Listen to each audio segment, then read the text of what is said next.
dan kita akan kembali mencari Dia.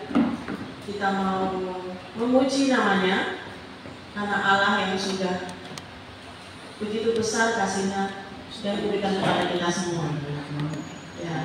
Baik Bapak Ibu, kita akan memulai ibadah kita pada pagi hari ini. Kita mau menaikkan pujian betapa besar kasih-Mu.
kasih ya Tuhan untuk hari ini di mana kami boleh memuji dan memuliakan Tuhan. Tuhan memberkati dari awal hingga akhirnya ibadah kami, supaya nama Tuhan saja ditinggikan dan dipermuliakan. Kami berdoa untuk jemaat-Mu di gereja ini. Tuhan memberkati segala keberadaannya, sehingga kami boleh memuliakan Tuhan dengan sukacita. Tuhan juga memberkati jemaat-Mu yang menjaga kami di sosmed. Tuhan juga memberkati mereka supaya bersama kami memuliakan Engkau. Terpujilah nama-Mu ya Tuhan. Kami serahkan ibadah ini hanya di dalam nama Allah Bapa, Allah Anak, dan Allah Roh Kudus. Haleluya. Amin. Silakan duduk kembali, Bapak Ibu. Puji Tuhan ya, untuk acara kemarin kita diberi cuacanya tuh bagus kalau menurut saya. Walaupun habis hujan, tapi udaranya segar seperti hari ini juga. Jadi habis hujan, mendung, tapi membawa kesegaran untuk kita semua. Amin Bapak Ibu. Ya, puji Tuhan. Baik Bapak Ibu, kita akan melanjutkan puji-pujian kita untuk Tuhan Allah kita yang besar. Kita akan menaikkan pujian kita. Mari kita sambut Sang Raja. Mari kita bangkit berdiri lagi sambil bertepuk tangan.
menaikkan pujian kembali?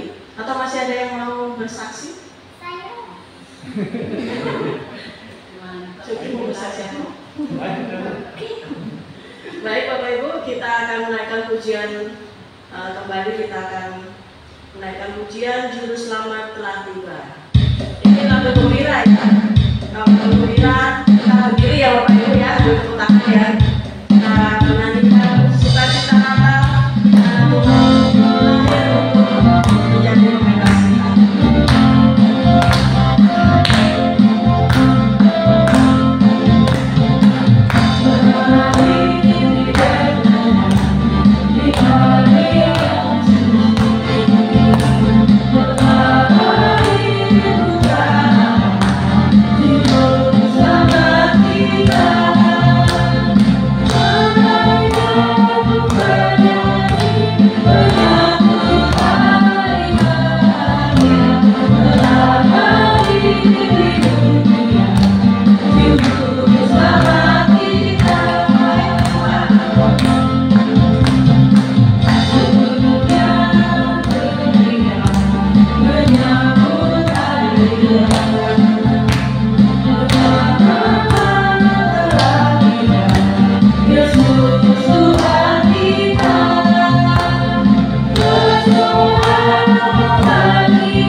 Baik Bapak Ibu, tiba saatnya untuk kita akan mendengarkan firman Tuhan yang akan disampaikan hamba-Nya Bapak Adi Wibowo. Thank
dan surga, Bapak yang mengasihi kami, pagi ini kami ingin melanjutkan sukacita yang tadi malam kami nikmati bersama sebagai jemaat yang Kau persatukan dalam kasih Kristus. Kami masih ingin mendengar suara Tuhan, agar Natal tahun ini menjadi membawa perubahan yang besar dalam hidup kami, mengubah hati dan pikiran kami, agar semakin mengenal Engkau, yang membuat kami semakin mencintai-Mu dan semakin mengerti kehendak-Mu dalam hidup kami, agar hidup kami senantiasa berkenan di hadapan-Mu dan Kau pakai untuk menggenapi maksud-maksud-Mu yang mulia. Dalam nama Tuhan Yesus ya Bapa, Roh Kudus, kami serahkan renungan kami pada siang hari ini. Berbicaralah, kami siap mendengar. Haleluya, amin. Shalom. Shalom. Apa kabar? Puji Tuhan. Baik. Hidupku luar biasa. Nah, ini soalnya wajah-wajah ngantuk termasuk saya, jadi datang kurang senyum, jadi kita latihan senyum dulu. Oke, kita sudah sampai di Bethlehem ya dulu Pastor. Tapi maaf, sudah jalan, sudah sampai di Bethlehem. Jadi kita terus. Kita buka Yesaya 9. Nah ini tapi kita akan melihat ratusan tahun sebelumnya pada apa yang Nabi Yesaya nubuatkan. Yesaya 9 mulai dari 8 ayat 23 ya. Ya, betul. Sampai dengan ayat yang ke-6 ya, atau ke-7 ya. Kita baca bersama-sama dengan seperti biasa, tempo yang pelan, suara yang keras seperti orang Korea. Demikian firman Tuhan. 3, 2, 1. Tetapi tidak selamanya akan ada kesuraman untuk negeri yang terimpit itu. Kalau dahulu Tuhan merendahkan tanah Zebulon dan tanah Naftali, maka di kemudian hari Ia akan memuliakan jalan Engkau, daerah seberang Sungai Yordan, wilayah bangsa-bangsa lain. Bangsa yang berjalan di dalam kegelapan telah melihat terang yang besar. Mereka yang diam di negeri kegelapan, atasnya terang telah bersinar. Engkau telah menimbulkan banyak sorak-sorak dan sukacita yang besar.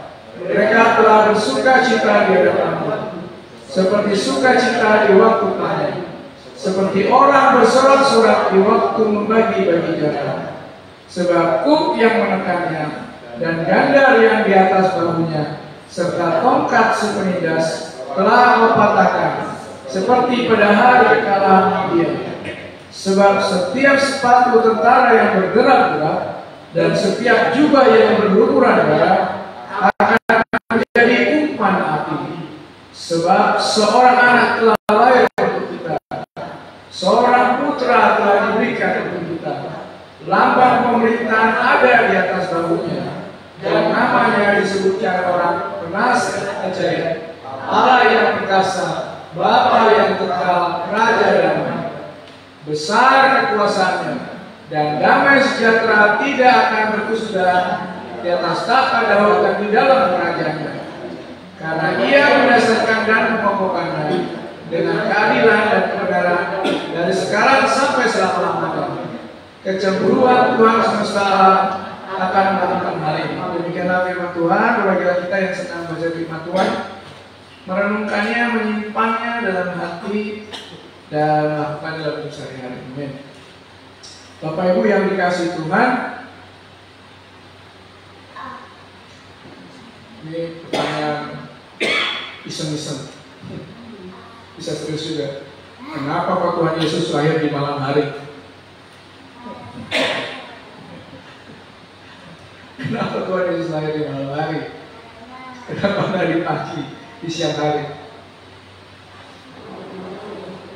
Jawaban yang paling menggemaskan adalah gembala nggak akan bisa lihat mereka sekali dan truk yang besar kalau seandainya itu di siang hari. Tapi karena terjadinya di malam hari, nah itu dia kelihatan terang itu.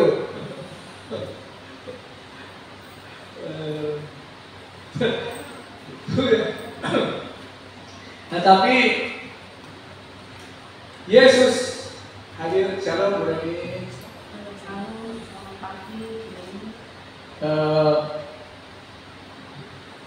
Yesus datang itu membawa terang,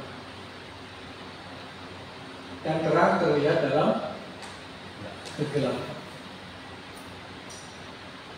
Kalau kita di Indonesia hari-hari Masehi itu hari dimulai dengan pagi ya, subuh. Tapi kalau umat Israel hari dimulai dari sore saja. Wah, tentang untuk boleh. Makin dekat ke sekolah teologi, makin dekat ke ya. Nah, jadi lihatlah cara Tuhan menciptakan. Pernah perhatikan nggak bahwa dalam kejadian itu selalu dikatakan jadilah petang, jadilah pagi. Jadi dimulai dulu petang, baru kemudian pagi. Hanya satu hari yang tidak dikatakan begitu, jadilah petang dan jadilah pagi. Sering tahu hari keberapa? Hari ke-7. Kenapa? Mungkin Pak Lukas akan bisa menjawabnya. Ada beberapa tafsiran ya. Nah, tapi Bapak Ibu yang dikasih Tuhan, kita belajar sedikit ini bahasa Ibrani ya. Jadi malam hari itu mewakili kegelapan. Bahasa Ibrani-nya Hosek. Malam hari kegelapan mewakili penderitaan, keputusasaan, ketiadaan harapan. Itulah yang terjadi pada bangsa Israel. Ketika berita gembira itu disampaikan oleh malaikat-malaikat surgawi. Gelap, tetapi ada terang. Dan terang itu membawa ke pagi hari. Nah, kata pagi dalam bahasa Ibrani, or namanya. Menunjukkan kebenaran dan kehadiran Tuhan. Memberikan harapan yang menjadi kenyataan. Jadi bangsa yang berjalan di dalam kegelapan, di dalam ayat yang pertama tadi, di tempat yang gelap, berada dalam penjajahan, telah melihat terang yang besar, membawa harapan yang besar. Cuma saya mau tanya, kita sendiri saat ini bagaimana kita memandang Natal? Apakah kita juga memandangnya sama seperti orang-orang Israel dulu? Sukacita yang besar? Apakah itu ada di hati kita? Gak usah dijawab, dalam hati saja. Tadi Kevin bilang banyak masalah. Ada masalah? Mas Michael, ada masalah nggak Mas Michael? Oh, ada juga ya? Oke. Ya. Jadi Natal gimana Mas Michael? Apa dampaknya Mas Michael? Ya, Bapak Ibu, mari kita membuat Natal ini hidup dalam hidup kita. Harapan yang besar dari kehadiran Yesus yang dibawa beritanya oleh malaikat surga itu, biarlah itu menjadi iya dan amin juga dalam hidup kita. Apapun masalah terjadi dalam hidup kita. Oke? Amin? Amin. itu dong. Ya.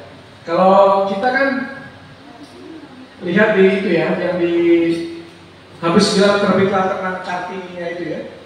Nah sebenarnya itu dari firman Tuhan.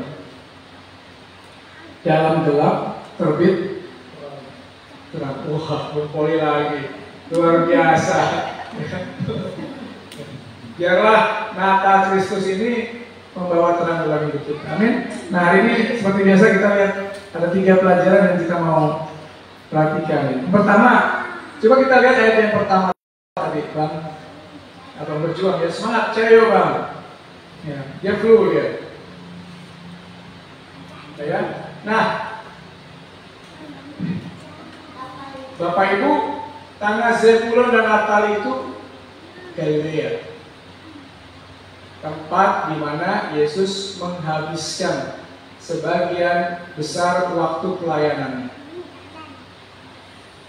Nah, tanah di Galilea itu bukan tanah yang dibanggakan oleh orang Israel. Meskipun sebenarnya itu adalah wilayah bangsa-bangsa. Galilea itu wilayah internasional, Bapak Ibu. Di situ orang pakai bahasa Arab, di situ orang pakai bahasa Yunani, di situ orang pakai bahasa Latin, di situ orang pakai bahasa Ibrani. Itu sebabnya kenapa kok Injil itu begitu cepat tersebar. Itu salah satunya karena orang-orang dari berbagai bangsa mendengar tentang Yesus sebelum ia akhirnya disalibkan. Nah, permasalahannya adalah kenapa orang-orang Israel tidak memandang Galilea itu sebagai wilayah yang hebat. Bahkan waktu dibilang tentang Yesus, loh, dia kan orang Galilea. Emang ada yang baik yang datang dari Galilea, gitu kan? Iya. Kita lihat dulu di 2 Raja-Raja 15 ayat 29, Bang. Ya, supaya kita mengerti kenapa kalau tanah ini direndahkan. Sudah? 2 Raja-Raja 15 ayat 29. Saya baca ya. Dalam zaman Pekah, Raja Israel, datanglah Tiglat-Pileser, Raja Asyur. Direbutnya Ion, Abel Bet-Mekah, Yanoah, Kades, Hazor, Gilead, dan Galilea. Seluruh tanah Naftali. Lalu diangkutnya penduduknya ke Asyur ke dalam pembuangan. Nah, saudara-saudara, ingatkan ya bahwa waktu itu Asyur lagi besar. Dia turun ke bawah dari utara, menundukkan berbagai bangsa dalam perjalanannya, sampai termasuk ke Yerusalem. Tetapi Yerusalem selamat. Masih ingat kisahnya? Tiba-tiba pasukan Sanhedrin yang mengepung Yerusalem itu kemudian dipukul oleh bala tentara surga. Dan itu kisahnya tercatat dalam sejarah kerajaan Asyur. Nggak ngerti kenapa. Pokoknya mereka pulang, lalu Sanhedrin mati di negaranya sendiri. Nah, tapi sebelum Sanhedrin itu, rajanya ada Tiglat-Pileser. Nah, sebelum sampai ke Yerusalem, mereka terlebih dahulu menyerang kerajaan Israel, ya, sebelum nyampe di kerajaan Yehuda. Dan wilayah Israel yang terlebih dahulu ditundukkan adalah wilayah Galilea, karena itu yang paling utara. Lalu diangkutlah sebagian besar penduduk Asyur, penduduk daerah Galilea, dibuang ke daerah jajahan Asyur lainnya. Sebaliknya, kerajaan Asyur ambilin orang-orang dari tempat-tempat lain yang wilayahnya sudah dijajah oleh Asyur untuk ditaruh di Galilea. Itulah sebabnya disebut sebagai wilayah bangsa-bangsa. Kelihatannya keren, tapi di mata orang asing, di mata orang Israel, itu wilayahnya banyak orang kafir.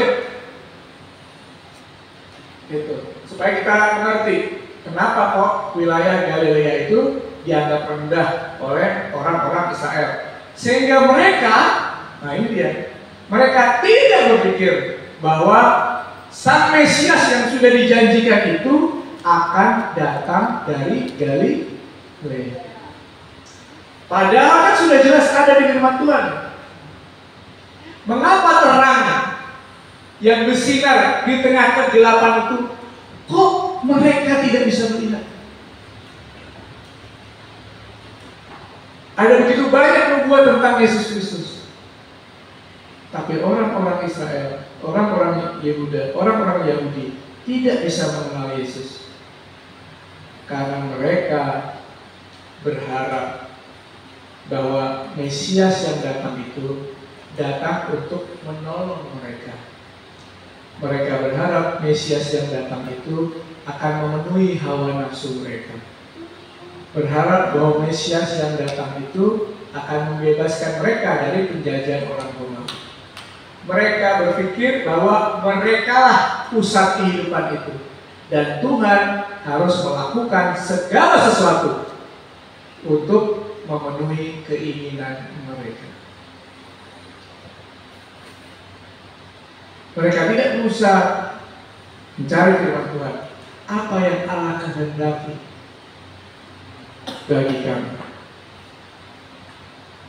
Sedikit banyak sih menurut saya, itu menggambarkan kita seringkali gagal untuk memahami firman Allah karena kita berpikirnya dari sudut pandang kita.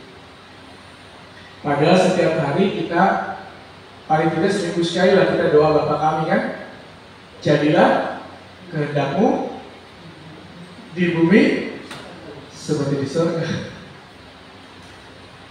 Kita bukanlah pusat kehidupan. Saya berulang kali mengingatkan diri saya dan juga Bapak Ibu semua.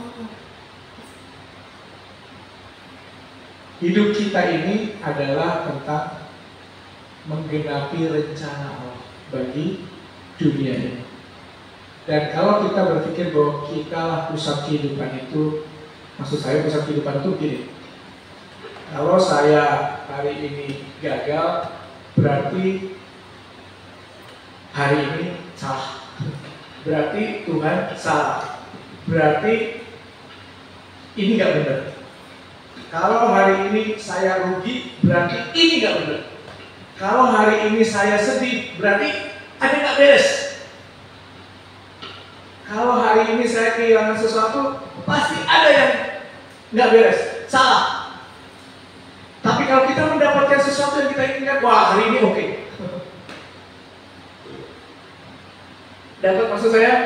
Kita mengukur hari ini indah atau tidak, bagus atau tidak, bermasalah atau tidak, adalah apakah saya hari ini menang atau tidak. Apakah saya hari ini beruntung atau tidak. Makanya kita sering kecewa. Ini yang disampaikan firman Tuhan adalah bahwa kita hanya memandang dengan mata jasmani kita. Baiklah, semakin kita bertumbuh dewasa dalam Kristus, kita semakin memahami bahwa hidup kita untuk Kristus. Bukan Tuhan Yesus untuk memenuhi keinginan kita. Dan itu gak realistis. Tadi Kak Fitz bilang sudah semakin tua, betul? Padahal setia itu Tuhan. Kenapa gak makin sehat dan makin muda? Benar. Saudara mau jungkir balik 12 kali sehari doa pun saudara tak tambah tua, betul? Pasti akan jatuh sakit. Jadi kalau ada kita sakit, kita tambah tua, berarti Tuhan gak baik gitu. Enggak kan? Tapi yang mau Tuhan katakan adalah bahwa di dalam setiap masalah yang ada dalam hidup kita, Tuhan hadir membawa terang. Tuhan hadir membawa harapan baru. Ada maksud Tuhan di dalam hidup kita. sehingga kita tetap bisa bersuka cita meskipun sakit, meskipun duit sekap, dompet cuma kartu doang atau surat. Tapi kalau ditanya, apa kabar? Puji Tuhan, hari baik, hidup Tuhan. Tambah besar dong senyumnya, ya. Meskipun kita sakit-sakitan, meskipun kita punya banyak masalah, kalau kita berpikir dari sudut pandang manusiawi tadi yang saya bilang, kita nggak akan pernah sungguh-sungguh bahagia. Makin tua pasti makin lemes, makin banyak sakitnya. Pensiun udah gak dapat gaji, curhat ini mah. Warung belum menghasilkan, ya kan? Ini sama ya. Kalau saya pikir-pikir, Natal ini suram atau berbahagia ya? Kalau saya pikir dari sudut saya sendiri, Natal ini bukan sesuatu kabar yang gembira. Poli itu masih muda udah jadi duda, bertua, ya kan? Tapi tetap punya alasan bersuka cita nggak Poli? Ya, meskipun dia nggak ngerti alasannya apa sebenarnya, tapi karena punya Tuhan Yesus. Saudara, alasan kita berbahagia hanya karena kita punya siapa? Tuhan Yesus. Biarpun gelap gulita, biarpun kita tidak melihat harapan, kita melangkah saja dengan iman, karena kita punya Tuhan Yesus. Nah, coba kita bayangkan diri kita dengan Abraham. Ini kayaknya saya korbanin 2 jam. Abraham, Bapak Ibu, Yesus belum lahir kan? Loh, Yesus itu keturunannya kok, ya kan, dari garis keturunannya. Abraham itu kayak orang bego sebenarnya, minta maaf ya. Dia disuruh pergi itu sama Tuhan ke negeri antah berantah. Dia nggak kayak kita gini bersekutu tiap hari haleluya haleluya sehingga kuatkan oleh firman Tuhan. Enggak. Dia disuruh pergi ke Tuhan. Dan dia nurut kan. Dia belum pernah kok ke tanah Kanaan, tapi dia nurut aja. Itulah gambaran iman. Makanya Abraham disebut sebagai bapak orang beriman. Kita jauh lebih enak karena kita sudah baca firman Tuhan terus, ya kan? Dikhotbahin terus. Ada Yesus yang menjadi terang kita. Maka kalau Abraham bisa melangkah dengan iman, sudah tua belum punya anak, tapi dijanjiin bangsa yang besar, dia nurut aja. Gimana dengan kita? Apakah kita bisa punya iman yang mengalahkan cara berpikir manusia, mengalahkan logika manusia?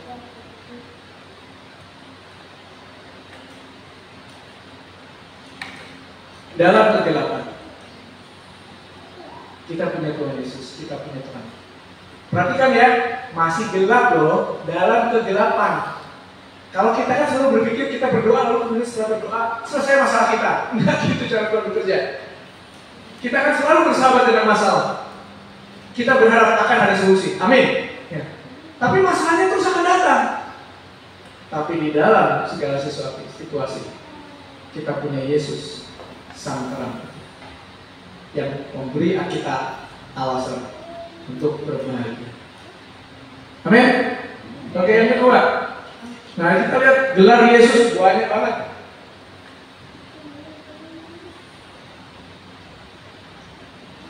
Banyak banget. Bang, tolong dibuka bang. Yang tadi bang. Ayat yang ke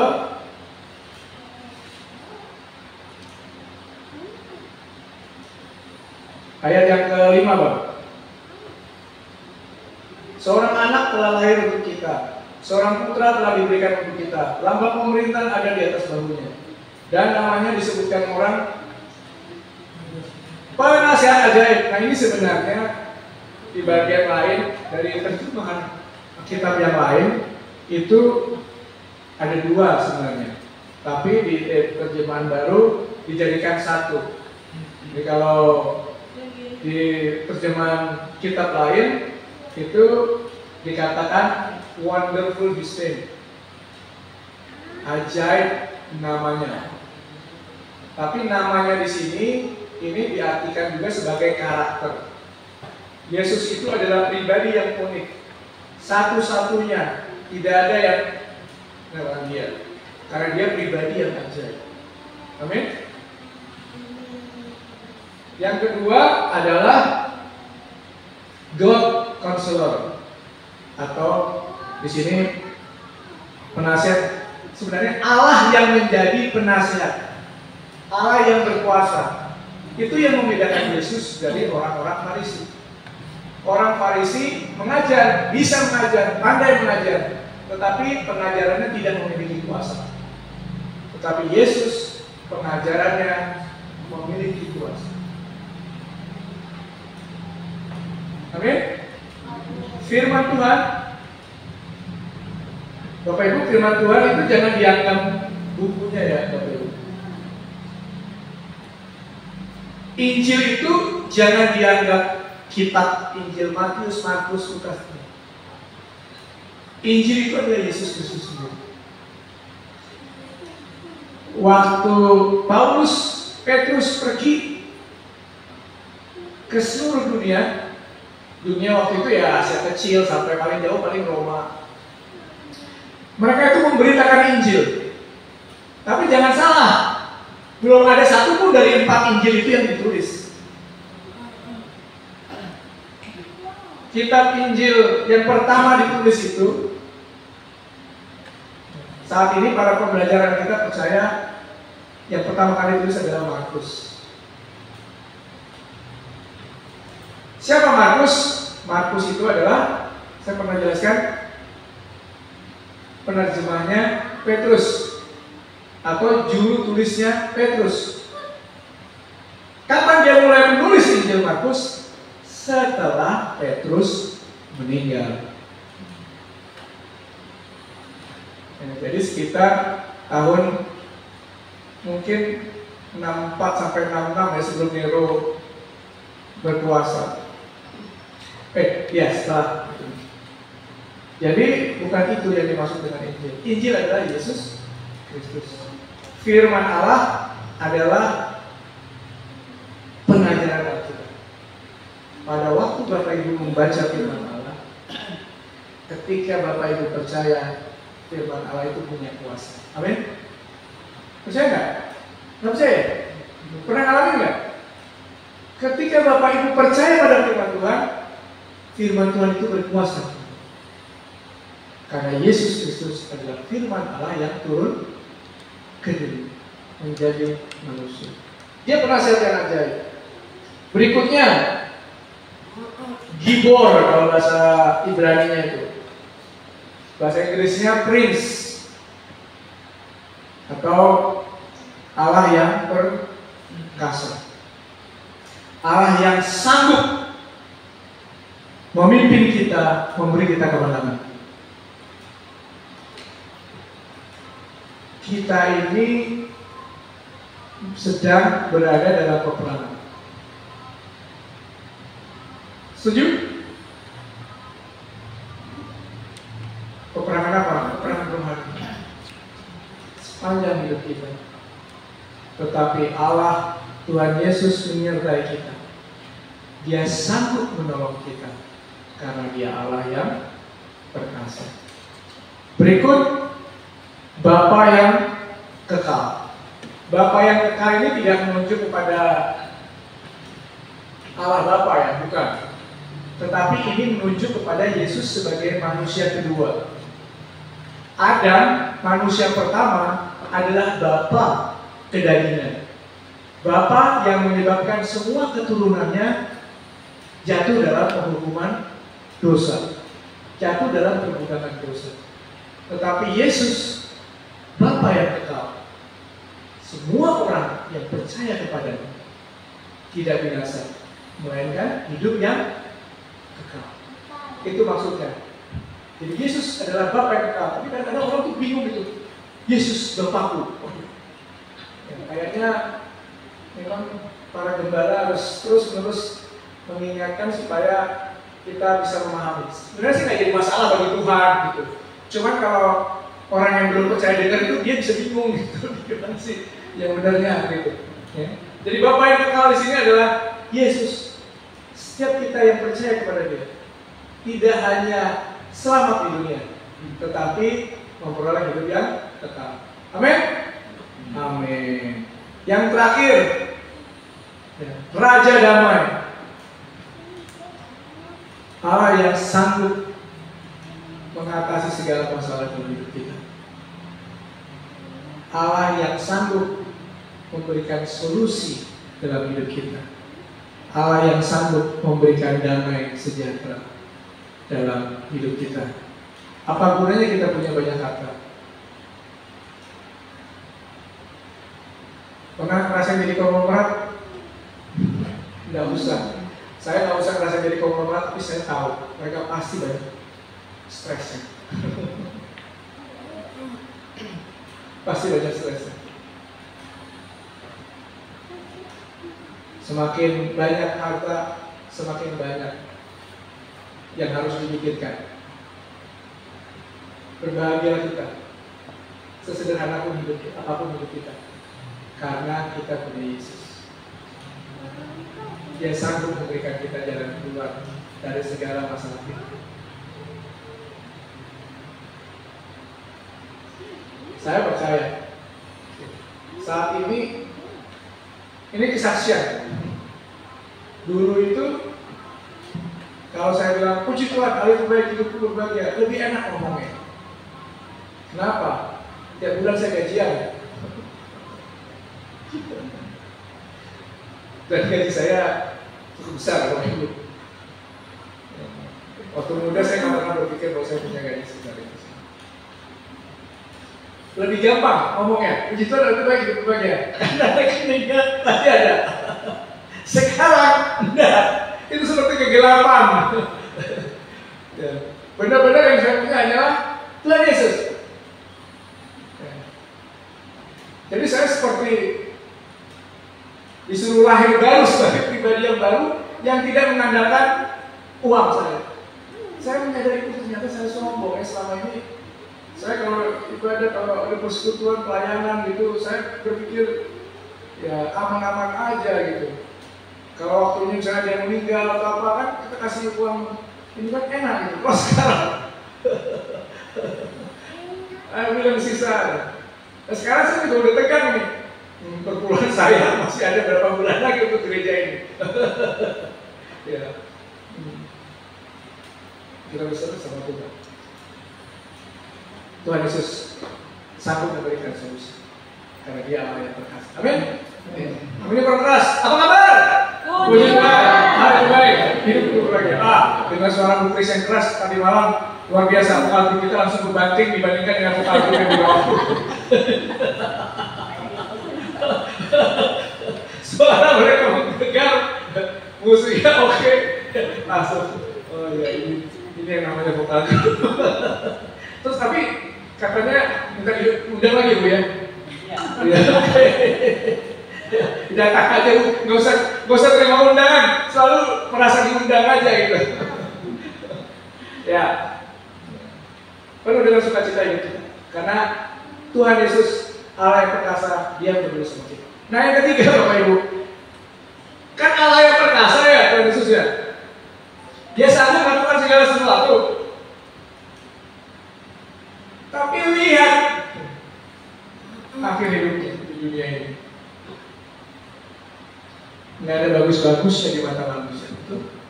Dia dipukul, disuruh bersalib, dicambuk, dinudai. Mana perkasanya? Mana ajaibnya?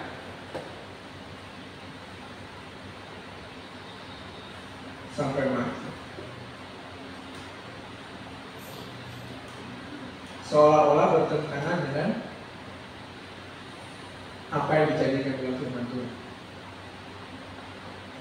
Jangankan jemaat, pendeta aja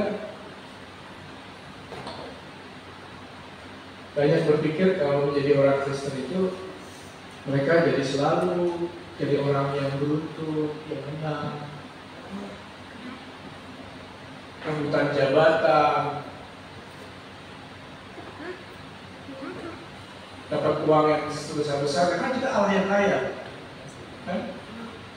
Jadi firman Tuhan itu diselewengkan. Carilah dahulu kerajaan Allah dan kebenarannya, maka semuanya itu akan ditambahkan kepadamu. Pikiran mereka semuanya dan semua yang mereka inginkan itu dikasih Tuhan. Jadi kalau mereka ikut Tuhan, kita harus beruntung. Padahal firman Tuhan, Rasul Paulus itu bilang, gak usah kita baca ya, tapi intinya bilang gini, mengapa kamu tidak suka menderita? Mengapa kamu tidak suka dirugikan?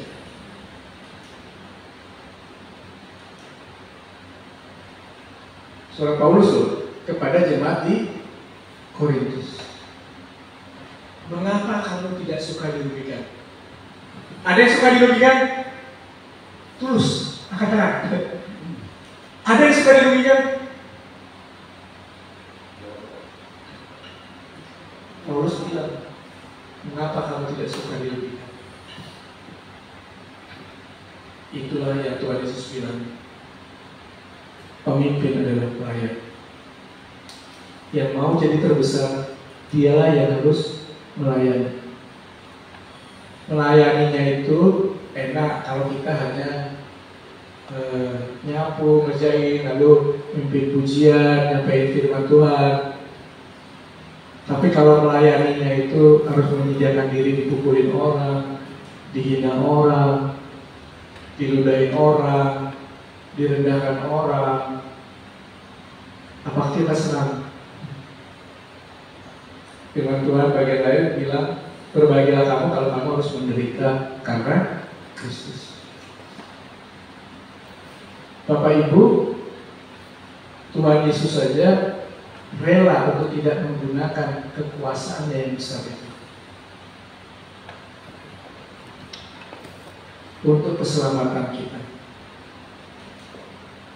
Bagaimana mungkin kita menuntut hak pada Tuhan? Tuhan, jangan biarkan aku dirugikan orang lain. Tuhan, jangan sampai aku dihina orang lain. Tuhan, jangan sampai aku dikalahkan oleh orang lain. Tuhan, jadikan aku selalu jadi pemenang. Saya masih berdoa, kiranya Tuhan memberkati aku berlimpah-limpah dan memperluas daerahku. Ayo, barengan. Dan kiranya tanganmu menyertai aku dan melindungi aku dari segala malapetaka, sehingga kesakitan tidak menimpa aku. Jangan jatuhkan terlak. Karena Tuhan Yesus pun menderita. Saudara akan kecewa. Baiklah kehendak Tuhan jadi dalam hidup kita. Sekalipun kita selalu berada dalam bahaya maut, tapi kita lebih dari pemenang. Nah, itu maksudnya. Seolah-olah kita bilang, ya udah, iblis mau menyerang aku, dia mau juga, masalah mau datang sebesar apapun juga. Pokoknya aku punya Tuhan Yesus.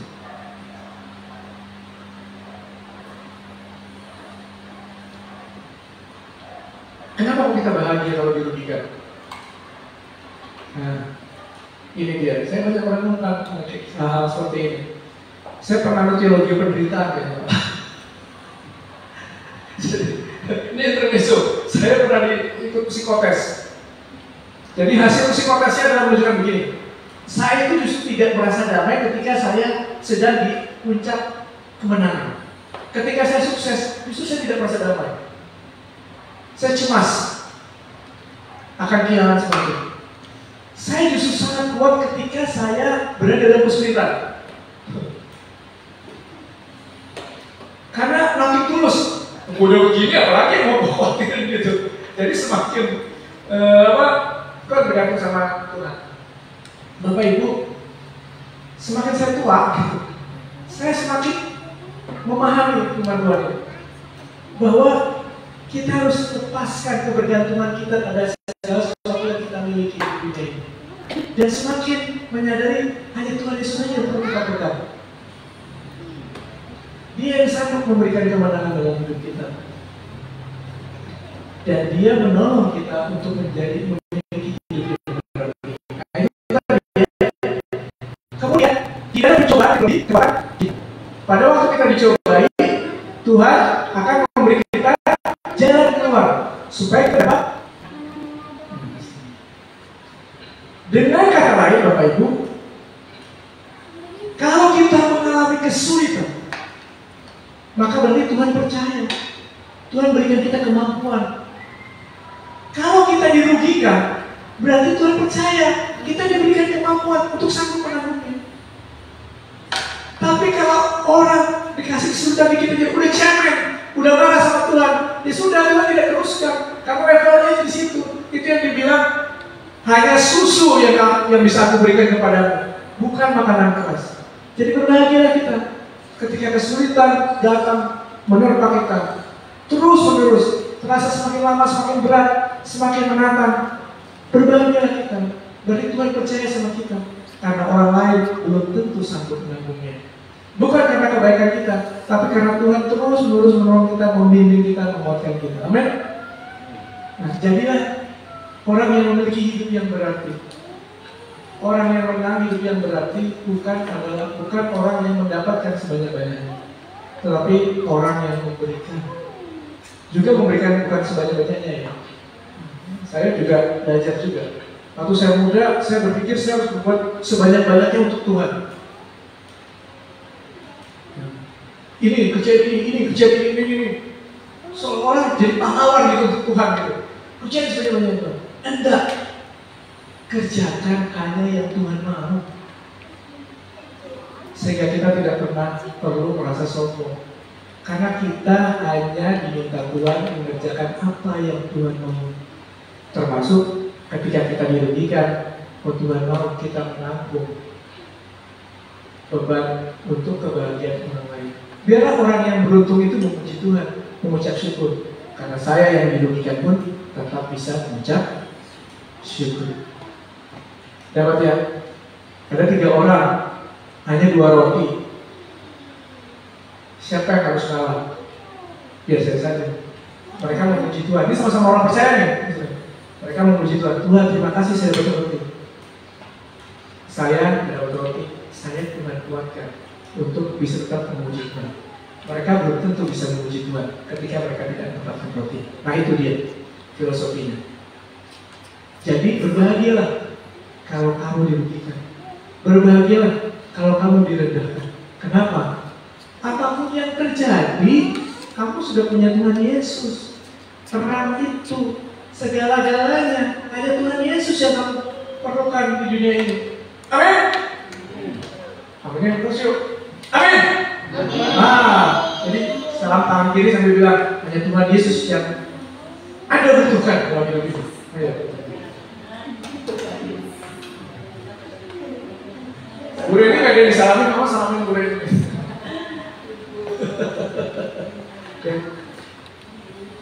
Oke, terakhir kali apa kabar? Puji Tuhan, itu baik, hidupku berbahagia. Kenapa? Karena kita punya Tuhan Yesus. Oke? Ya, Tuhan Yesus kita rayakan kehadirannya di Natal ini. Marilah, biarlah Natal hidup di dalam hidup kita. Di akhir tahun ini, apapun peristiwa yang Tuhan izinkan, kita harus percaya Natal ini adalah Natal yang terbaik dalam hidup kita. Amin. Amin. Senang ya. Puji Tuhan. Pak Yohanes. Tuhan berkati warung sekali. Amin.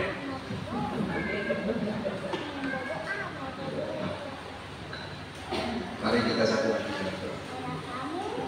Bapa di surga, kami bersyukur untuk firman Tuhan yang sudah menguatkan kami. Kami sungguh bersuka cita, sungguh bersyukur mengenai Yesus Tuhan penyelamat kami, juru selamat kami yang hidup sampai selama-lamanya, dan itu pegangan dalam hidup kami Tuhan. Dan biar setiap kami yang mendengarkan baik di ruangan ini maupun di sosial media dikuatkan oleh firman Tuhan ini. Kami terus berpegang pada iman percaya kami bahwa Yesus yang sudah datang ke dunia ini, yang pada masa-masa ini kami peringati kedatangan, kelahirannya, itu boleh menjadi pegangan hidup kami selama-lamanya. Dan Tuhan, kami berdoa untuk orang-orang lain yang masih belum percaya kepada Tuhan Yesus. Alkitab yang ada adalah Alkitab yang terbuka, bisa diakses, dibuka oleh semua orang.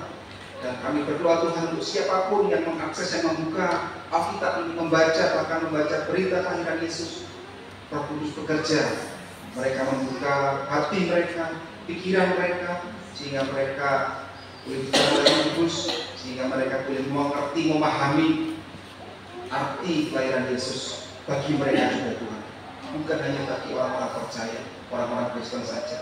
Terima kasih Bapak, memberkati Pak Agri yang sudah menyampaikan firman, keluarganya, usahanya, semua yang menjadi perkumpulannya Tuhan, Kau menjadi jawaban. Terima kasih Bapak, Engkau juga menjadi jawaban untuk setiap kami yang mendengar firman ini. Dalam nama Yesus, nama di atas nama, kami berdoa dan mengucap syukur. Haleluya. Amin. Amin. Terima kasih Pak Yohanes.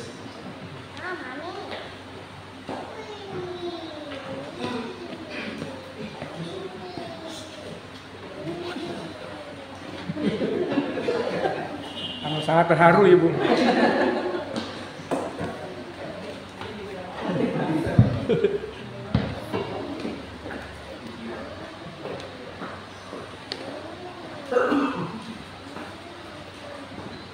Puji nama Tuhan.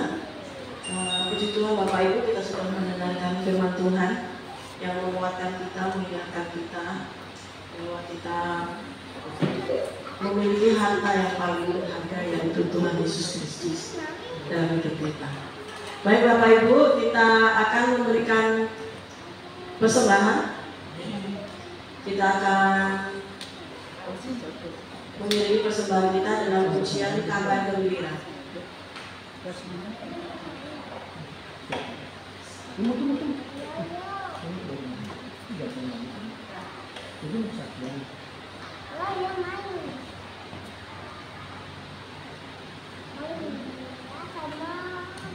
Mungkin Mbak Lita nanti membantu kantong persembahan. Biasanya dari belakang gitu. Mbak Lita mau moving.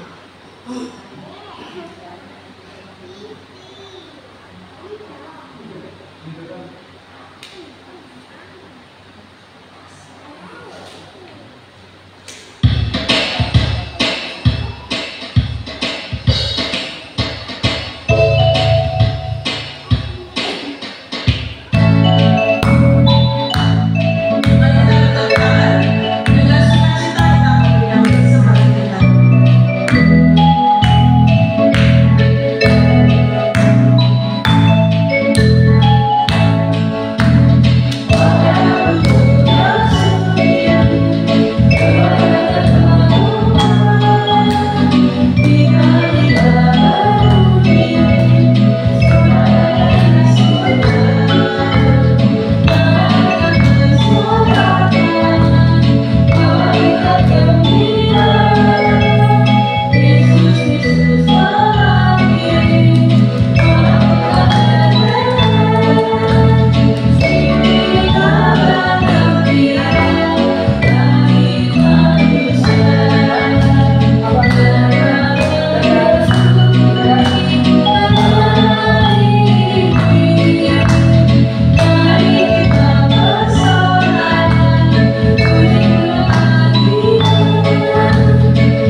di tempat ini Tuhan. Kami sudah menyanyikan lagu-lagu pujian untukmu.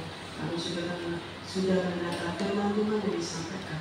Biarlah pujian ini dan firman yang disampaikan ada untuk berkat kehidupan kami Tuhan Yesus. Mengucap syukur oleh karena kebaikan-Mu menjadi pegangan dalam hidup kami. Tuhan Allah yang memelihara kami. Terima kasih ya Bapa.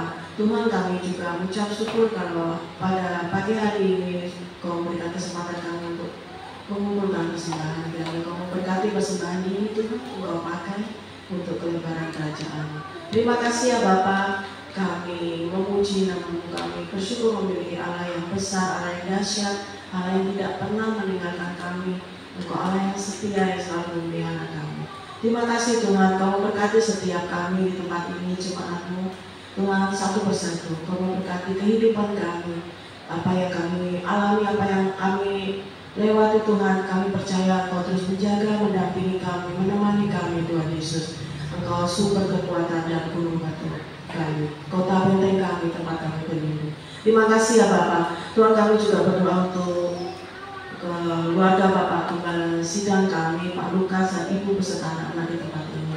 Kiranya Kau memberkati Bapak Gembala kami Tuhan dalam pelayanannya, dalam kehidupan sehari-harinya, dalam menyampaikan firman Tuhan melalui semua yang dikerjakannya, baik di media sosial, baik buku-buku yang ditulisnya Tuhan. Biarlah Kau berikan hikmat dan pengetahuan yang luar biasa untuk Bapak kami ini bisa menyampaikan firman Tuhan kepada orang yang belum mengenal Tuhan Yesus. Terima kasih ya Bapak, Engkau juga memakai Ibu luar biasa lagi dalam kesehariannya, dalam kegiatan mengajarnya Tuhan Yesus. Engkau pakai Ibu secara luar biasa untuk memberkati orang-orang di sekelilingnya, murid-murid yang dididiknya, bahkan Ibu juga menjadi berkat bagi orang lain di tempat tinggal ini ya Bapak. Terima kasih Bapak, Kau memberkati juga Mas Michael, Mbak Gaby untuk memberikan masa depan yang indah bagi mereka.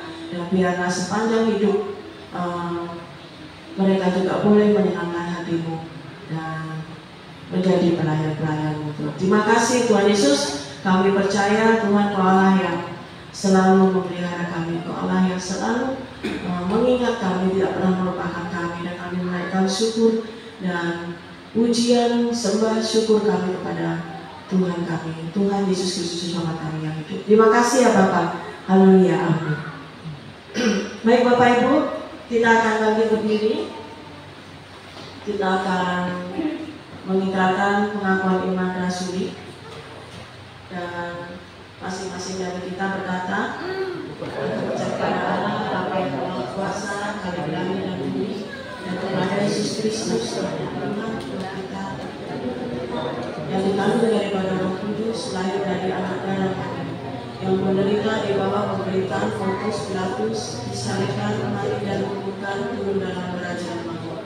Pada hari yang ketiga bangkit pula dari antara orang mati, dari surga di sebelah kanan Allah Bapa yang Maha Kuasa, dan akan datang dari sana untuk menghakimi orang yang hidup dan mati.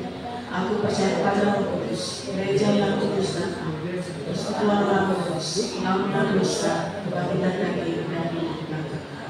Baik Bapak Ibu, kita akan menutup ibadah kita dengan pujian Bapa lembutkan hatiku.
Terima kasih ya Tuhan, bahwa Tuhan sudah memberkati di hari-hari kami, dan kami boleh bersukacita karena Tuhan sudah memberkati persekutuan kami pada pagi hari ini, dan mengingat betapa baiknya Tuhan terhadap kehidupan kami, sehingga kami boleh bersukacita memuliakan Engkau. Tuhan memberkati Pak Atri Tambubolon yang sudah menyampaikan firman-Mu, dan terus boleh mengiang-iang di telinga kami dan hati kami, sehingga kami selalu bersyukur atas kebaikan Tuhan. Terima kasih ya Tuhan, memberkati pelayanannya, keluarganya, pekerjaannya, sehingga semua bisa berjalan dengan baik, dan Tuhan memberkati keluarga ini untuk menjadi berkat bagi banyak orang. Terima kasih ya Tuhan, kami akan berpisah satu sama lain. Kiranya Tuhan memberkati perjalanan kami ke rumah kami masing-masing, dan selama 1 minggu ke depan, kiranya Tuhan menolong kami, bercampur tangan terhadap kehidupan kami masing-masing, sehingga kami boleh berhasil dalam segala kegiatan aktivitas kami, dan kami boleh memuliakan Engkau. Terima kasih ya Bapa. Akhirnya saudaraku yang terkasih, pulanglah engkau ke rumah masing-masing dengan disertai kasih dan rahmat dari Allah Bapa, cinta kasih dari Tuhan Yesus Kristus, melalui persekutuan dengan Roh Kudus yang selalu mengingatkan kita supaya kita tetap setia mulai hari ini sampai Maranatha. Tuhan menjemput kita untuk masuk di dalam kekekalan untuk selama-lamanya. Haleluya. Amin.